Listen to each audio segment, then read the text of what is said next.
off campus unrelated to the school, and we only need to lock down to keep things controlled out of an abundance for caution. Today, we will conduct a classroom safety activity to prepare ourselves should a worst-case active threat scenario ever happen here. This is clearly a sensitive topic. Active shooter situations in public places are exceedingly rare. More than 98,000 schools operate normally and safely every day in the United States. However, violent tragedies have occurred, and the safety of our students means everything to us. It's understandable that some people may find the conversation uncomfortable, but we hope you may also find it reassuring to know that as a whole, our school is continuously thinking about how to best deal with this type of situation. Making sure we practice how to respond can help keep lives safe. When tragic attacks have happened, nearly all of them have ended in 5 minutes or less. Knowing our options will save valuable time. Based on guidance from U.S. law enforcement agencies, there are 3 basic options if faced with a violent threat: run, hide, or if capable, fight. You can run away from the shooter. You can seek a secure place where you can hide or deny the shooter access, or if there's no other choice, then you can incapacitate the shooter to survive and protect others from harm. In a crisis situation, you can't count on being able to think freely, so it's best to prepare the thought process ahead of time. This is the purpose of today's exercise. If an individual with a weapon should enter campus, shout to those around you, "Gun, get away." Run away from the signs and sounds of danger. Run away as quickly as possible to a place where you can hide or flee. Avoid getting yourself trapped. If you are in a classroom when an immediate lockdown is called, the whole class can immediately hide. At this time, let's go through the steps of securing yourself inside the building. Teachers, please begin by locking your doors and turning off the lights. Hiding is making yourself as invisible as possible. To be completely blunt, make sure you are not an easy target. You do not want to be seen, you do not want to be heard, you do not want to be easy to reach. You should be hiding quietly inside, away from the view of windows. It's best if you are on the floor. At this time, you should make sure your cell phones are turned off. Putting your phone on vibrate is helpful, turning it off is best. Remember you are hiding, and it's important to stay quiet. Remain in your current position until we receive official directions. Nobody will ever ask you to open the door or leave the room until the police are clearing the campus and they have keys.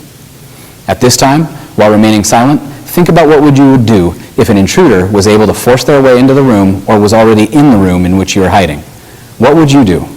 What could you use to defend or protect yourself? Are you moving from a hiding to a fighting mentality? Take a moment and discuss this with your class.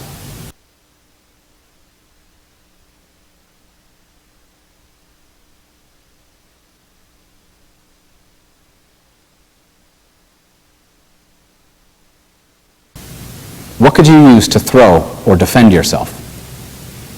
Again, some people freeze up when scared. This is just human nature. Some will have the drive to fight, while others feel they need to hide and stay still. Pretend you're hearing someone knock on the door yelling, "Let me in," or "This is the police, open the door." What would you do?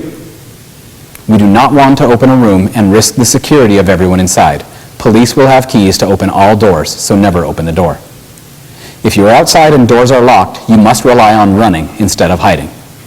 At this time, students, I want you to return to your seats. Let's talk about a few other important points. First, let's discuss a high alert lockdown announcement that happens when you are outside. Your response will most likely look a lot different than the lockdown we practice today.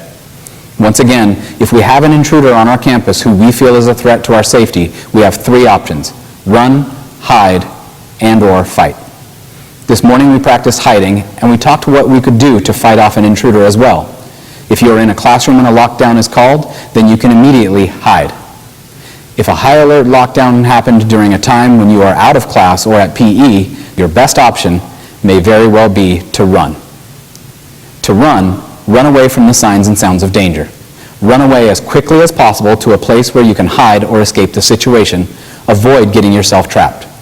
At our school, the bathrooms cannot be locked without a key. Stay away from the bathrooms or you could be trapped. Our cafeteria is an indoor area that is close by, but one whole wall is glass windows. Stay away from our cafeteria or run and hide if you are already in there. Our best defense against possible intruders is being aware of our surroundings. If you hear someone talking about things that make you nervous or just don't feel right in your gut, please talk to an adult immediately. Get in the practice of paying attention to your immediate surroundings. The more alert we are, the safer we will be.